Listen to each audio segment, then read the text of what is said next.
वो 3 साल जो ब्लॉक था ना यूट्यूब का, वो एक ऐसा क्रूशियल टाइम था, क्योंकि उस वक़्त जो ये कंटेंट प्रोडक्शन वाला, डिजिटल कंटेंट प्रोडक्शन वाला सीन था, ये it was just taking roots.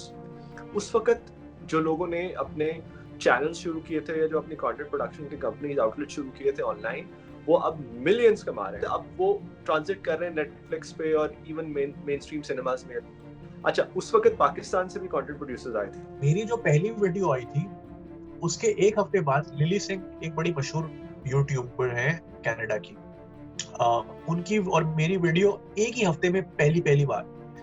आज लिली सिंह जो है, उनका एक टुनाइट शो आता है। वजह उनकी जो इकोनॉमी थी, डिजिटल इकोनॉमी सपोर्ट कर रही थी आर्टिस्ट को, उसको फ्लरिश करने में। मेरे लिए क्या मोटिवेशन थी? मैंने तो अपना यूट्यूब चैनल बनाया हुआ तो था, मैंने तो उसमें 3 साल कंटेंट ही नहीं डाला। यही वजह है कि आज मेरे फॉलोअर्स तो खाली 4.5 लाख ही सब्सक्राइबर है, हालांकि मैं यूट्यूब 2007 से चला रहा हूँ और कंटेंट 2012 से बना रहा हूँ। वो जो 3 साल का पीरियड था, वो हमारे लिए it was a slaughter of Pakistani content industry. मैं आप ऑनेस्टली आपको बताऊं,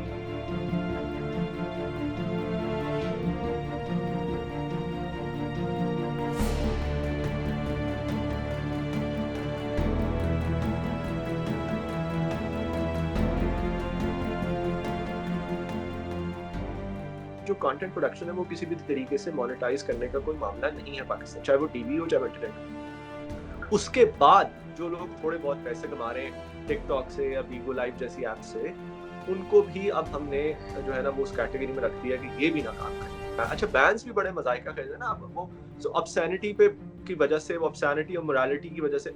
यार बात ये है कि इंटरनेट पे आप ऑब्सैनिटी की क्या डेफिनेशन देंगे? क्या वो डेफिनेशन देंगे जिसके थ्रू आप पीटीवी का कंटेंट रेगुलेट करते हैं? क्या वो ऑब्सैनिटी होगी? आई थिंक एक जनरेशनल गैप है, लेकिन मोर इम्पोर्टेंटली ये जनरेशनल गैप हमें मरवाएगा, क्योंकि डिजिटल इकोनॉमी जो है वो that's the future of the world. अब ये ट्रेडिशनल इकोनॉमीज जो है, they are dependent on the digital economies in the world. अगर आप देखें तो चाइना देखें, चाइना की मार्केट्स को देखें, कितना नुकसान हो रहा है after Huawei has been, you know, जब से हुआवे का मामला चल रहा है।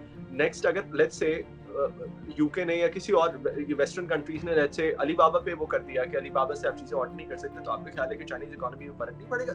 हम काउंटर पार्ट्स को देखते हैं अक्रॉस द बॉर्डर, वो इतना मैच्योर हो गया है डिजिटल कंटेंट में कि आज खाली इस महीने नेटफ्लिक्स पे 17 इंडियन फिल्म्स और सीरीज लॉन्च होंगी। ये नेटफ्लिक्स अपनी जेब से $960 मिलियन हर साल इन्वेस्ट करता है इंडिया में for new content. Digital economy जहाँ पे आसान होगी, देखिए अब तो फ्यूचर सारा है ही डिजिटल, आपकी हर चीज डिजिटली कंज्यूम हो रही है, आपकी मार्केट प्लेस डिजिटल हो गई। आप अब मैंने खुद एक वीडियो इंडोर्स की, बच्चों ने ऐप बनाई थी कि बकरा, अभी जो बकरा ईद हो रही है, आप बकरे गाय ऐप से मंगा लें।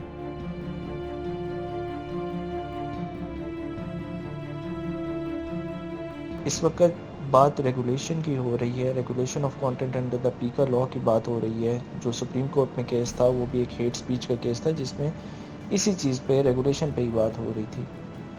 तो इसमें जो कंटेंट वाले हैं उनको तो मेरा ख्याल में majority of the content creators actually support regulation, और वो मेरा ख्याल में वो उनको इस चीज़ से कब पूरा एक तरह एहसास है कि अब जिस तरह बाकी दुनिया में इंटरनेट रेगुलेशन की बात हो रही है, तो इसी तरह पाकिस्तान को भी बहरहाल regulation of the content under the पीका लॉ उसकी तरफ देखना पड़ेगा।